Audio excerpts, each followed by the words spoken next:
Hello guys, so আপনাদেরকে আজকে চলেন দীর্ঘ 1 বছরের পরিশ্রমের ফল আপনাদেরকে দেখাবো। চলেন সবাই, আমি মসজিদের কাছাকাছি প্রায় চলে এসেছি। সো আপনাদেরকে দেখাবো আমাদের মসজিদটা ঘুরে, সুন্দর পরিবেশ, আজকে উদ্বোধন। সো আপনাদের সঙ্গে আমি কিছু আলোচনা করব। চলেন সামনে আগানো যাক। এই যে সেই আমাদের মসজিদ সামনে দেখতে পাচ্ছেন আপনারা। আমি যাচ্ছি কিছুক্ষণের ভিতরে, আপনাদেরকে দেখাবো মসজিদে অনুভূতিটা কি, আমাদের দীর্ঘ 1 বছরের পরিশ্রমের ফল দেখাবো। আমি গুটি গুটি পায়ে মসজিদে এগিয়ে যাচ্ছি। দেখা যাক গেটের সামনে পৌঁছায় আপনাদের দেখাবো। এই যে গেটটা অনেক সুন্দর সাজানো ছিল, রোদের কারণে ফেটে গেছে বেলুনগুলো। এই যে দেখেন সাইনবোর্ড টাঙানো আছে এখানে, সামনের দিকে যাই ডেকোরেটর। তারপরে দিকে আমরা আসেন, চলেন মসজিদের ভিতর থেকে কিছু ঘুরে দেখ। এখন আমি মসজিদের ভিতরে ঢুকবো, চলেন।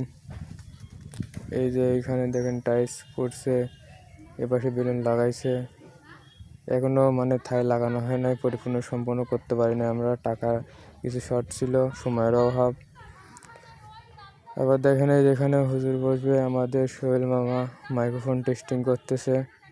এখানে হুজুর বসবে, ফ্যান কিছু লাগানো হয়েছে আর কিছু এখনো বাদ আছে, সবই টাকার জন্য বাদ আছে।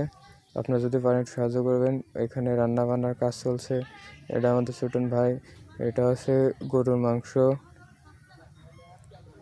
এদিকে বাবুর্চিগুলো অনেক সুন্দর, তারা অনেক সুস্বাদু করে রাখছে। সকালবেলা আমি খিচুড়ি খাইলাম, দেখলাম তারা অনেক সুন্দর রাঁধতে পারে আমাদের মঞ্জুল মামা।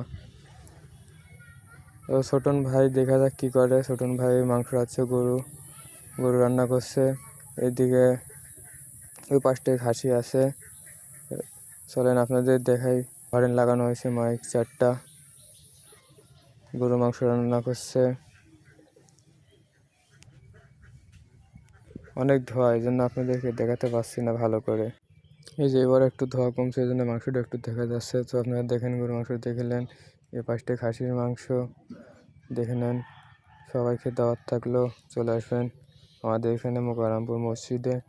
আপনাদের যথেষ্ট পরিমাণ খাওয়ার আয়োজন করা হয়েছে। তো আমি এখন আপনাদের থেকে বিদায় নেব, বাসার দিকে যাব। মসজিদটা কত সুন্দরভাবে করা হয়েছে, আমরা খুব অল্প সময় ভাই এগুলা করছি। আমাদের মোকাররমপুরের মানুষ অনেক বড়, অনেক টাকা পয়সা দিয়েছে, তারা অনেক পরিশ্রম করছে। আমিও এই মসজিদের জন্য অনেক পরিশ্রম করছি ভাই, আমিও এই মসজিদে কাজ করছি। সো আমি আর কথা বাড়াবো না, সবাই ভালো থাকবেন, সুস্থ থাকবেন। আর ভিডিওটা ভালো লাগলে একটা লাইক, কমেন্ট, শেয়ার করে দিয়ে যাবেন।